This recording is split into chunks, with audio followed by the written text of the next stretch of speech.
You're watching the Madd Fictional channel.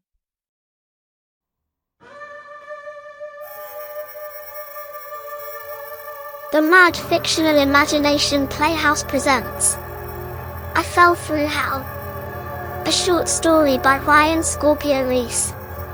Because it was bored and had little else to do but support my head while my body shut down to replenish itself, my pillow took advantage of the moment by whispering my destiny in my ear in the dead of night during that flash second of waking from a nightmare, the moment where the line between illusion and reality blurred, when fear tangled around the heart like a sweat-soaked bedsheet.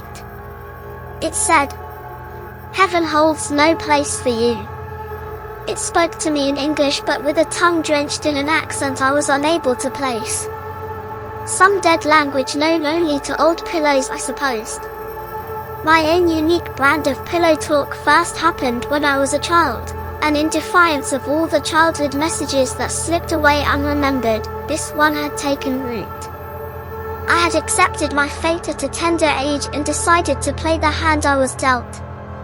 And after a lifetime spent in disregard of my fellow man and the consequences of my selfish actions, as I baby-stepped my way through my sinful prophecy, I slipped and fell. Down through the frozen landscape of Niflheim, where the branches, bramble, and roots of the world tree, Yggdrasil, beat my face and tore at my skin. And where Hel, daughter of Loki, stood on the shore of corpses, petting the head of Nidhogg, the giant snake that fed on the dead.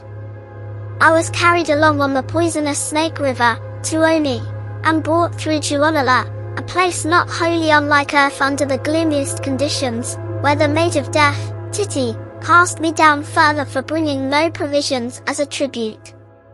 Down further, I was injured whilst falling onto the China Vat Bridge, which was thinner than a hair, yet sharper than a blade. The twin four-eyed guardian dogs snapped their jewels at me, judging me based on the deeds in my life.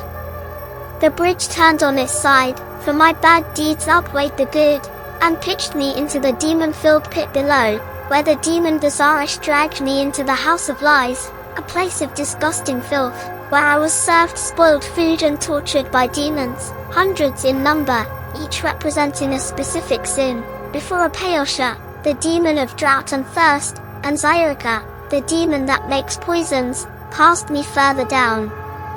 Through a lake of fire and up against an iron wall where I passed through a series of gates guarded by half-animal half-human creatures named the Blood Drinker who comes from the slaughterhouse, and the one who eats the excrement of his hindquarters, into Duat where my heart was weighed against a feather and eaten by the demon Amat. Although horrified at the fact of my heart being eaten, I was fascinated by the sight and wanted to watch, but I could not stop myself from falling.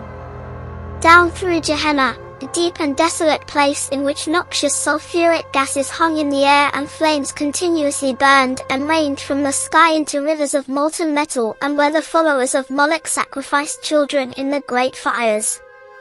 My fingertips clutched for purchase on this foundation, but I fell. Down past the nine-headed Hydra, into Tartarus, where I was whipped by Tisiphone as I tumbled deeper into the deep black dungeon full of torture and suffering. Down through Maharurava where the serpent demon Wuru tried to eat my flesh. Through Kumbhipaka where I was nearly boiled in hot oil.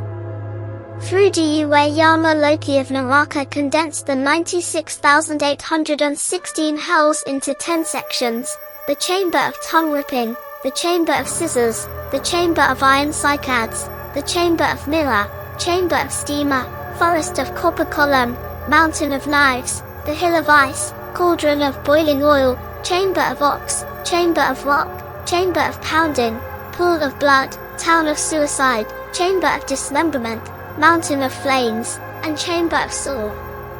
Down through Zabalba, where the lords of the afterlife inflicted various odd forms of torture on me, such as causing pus to gush from my body, squeezing me until blood filled my throat and I vomited my organs.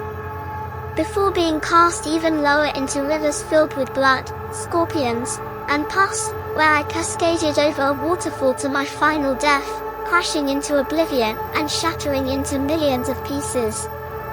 Only to wake up and hear my pillow whisper in its thick accent, Hell holds no place for you.